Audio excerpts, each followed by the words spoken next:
Marwar bulletin देखने वाले सभी दर्शकों को चंद्रमोहन कल्ला का नमस्कार। राम राम निखम्मा गणिसा। आज हम सबसे पहले पश्चिमी राजस्थान के जाट नेताओं को लेकर के एक ऐसी कवरेज देने जा रहे हैं जो कि इस समय कांग्रेस को बढ़ावा देने वाली है या नहीं है, ये समय बताएगा।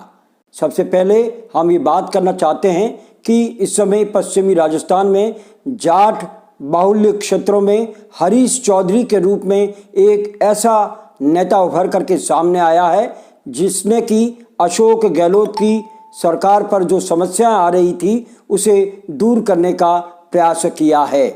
अगर हम जाट नेताओं की कांग्रेस में बात करें तो पहले लंबे समय तक परशुराम मदेरणा के इर्द गिर्द ही जाट राजनीति घूमी थी, लेकिन उनके जाने के बाद में खाली हुए स्थान पर मुख्यमंत्री बने अशोक गहलोत ने सबसे पहले राजेंद्र चौधरी के रूप में एक ऐसा नेता खड़ा किया जो सभी जाटों को पीछे छोड़ते हुए ऊंचाइयां छूने लगा था। लेकिन धीरे धीरे गहलोत और चौधरी के बीच में दूरियां बढ़ती चली गई। आखिरकार मुख्यमंत्री अशोक गहलोत आगे बढ़ते चले गए और आज राजेंद्र चौधरी का नाम कहीं लिया नहीं जा रहा। ऐसे में हरीश चौधरी एक ऐसे नेता के रूप में उभर कर सामने आए हैं जो कि कांग्रेस में जाट वजूद वाले नेता माने जाने लगे हैं। अगर हम बात करें कि जोधपुर में आकर के हरीश चौधरी ने जिस तरह की राजनीति की है और जिस तरह सेंट्रल में गजेंद्र सिंह शेखावत लगातार अशोक गहलोत पर हमले कर रहे थे, तो हरीश चौधरी ने जोधपुर में बैठ करके शेखावत के मुंह पर ताला लगाने की कोशिश की है। चौधरी ने कहा कि दिल्ली में बैठकर जब जोधपुर कोरोना से जल रहा था, वक्तव्य देने वाले शेखावत ये क्यों भूल जाते हैं कि उस समय जोधपुर को आपकी ज़रूरत थी। उन्होंने पानी की कई योजनाओं को लेकर के भी शेखावत को आड़े हाथों लिया और कहा कि इन योजनाओं के लिए केंद्र सरकार अपना पैसा दे। हरीश चौधरी ही थे जिन्होंने कि राजीव गांधी लिफ्ट कैनाल को लेकर के शेखावत से कहा कि वे बजट दिलाए ताकि जोधपुर प्यासा नहीं रहे। उसके तुरंत बाद शेखावत ने 24 घंटे ही नहीं लगाए और पत्रकारों को सर्किट हाउस में बातचीत करते हुए कहा कि उन्होंने तीसरे चरण के लिए जो राजस्थान सरकार का प्रस्ताव आया था उसे पारित करके वित्त विभाग को भेज दिया था। अब वित्त विभाग ने अगर इसे पारित नहीं किया है तो उन्होंने हाल ही में बातचीत की है और शीघ्र ही जोधपुर में लिफ्ट कैनाल का तीसरा चरण शुरू हो सकेगा। इस तरह से हरीश चौधरी ने यहाँ पर जन स्वास्थ्य अभियांत्रिकी अधिकारियों से भी बातचीत करते हुए ये कहा कि बाड़मेर लिफ्ट कैनाल, उमेद सागर धवा और समुद्री योजना को भी शीघ्र पूरा करें।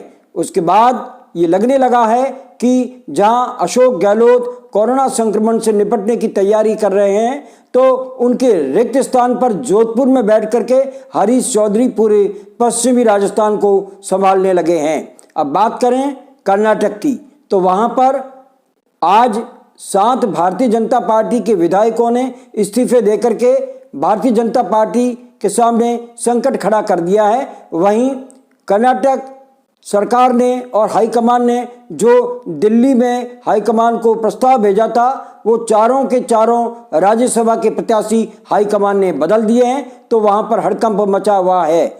वहीं मध्य प्रदेश में जहां पर कमलनाथ सरकार को गिराने वाले सिंधिया आजकल बीमार हैं, वे कोरोना संक्रमण की चपेट में आ चुके हैं और इन दिनों दिल्ली में भर्ती हैं। तो मध्य प्रदेश में होने वाले उपचुनावों को लेकर के भारतीय जनता पार्टी की चिंताएं बढ़ गई है, क्योंकि सिंधिया के साथ आए 22 विधायकों ने स्पष्ट कर दिया है कि उन्हें मंत्री भी बनाया जाए और आगामी उपचुनाव में उन्हें टिकट भी दिया जाए, और भाजपा इसके लिए तैयार नहीं है।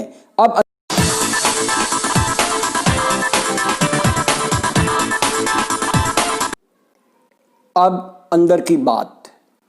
जोधपुर के जिला कलेक्टर प्रकाश राजपुरोहित आज प्रतापनगर शॉपिंग सेंटर के पिछवाड़े निरीक्षण को निकले।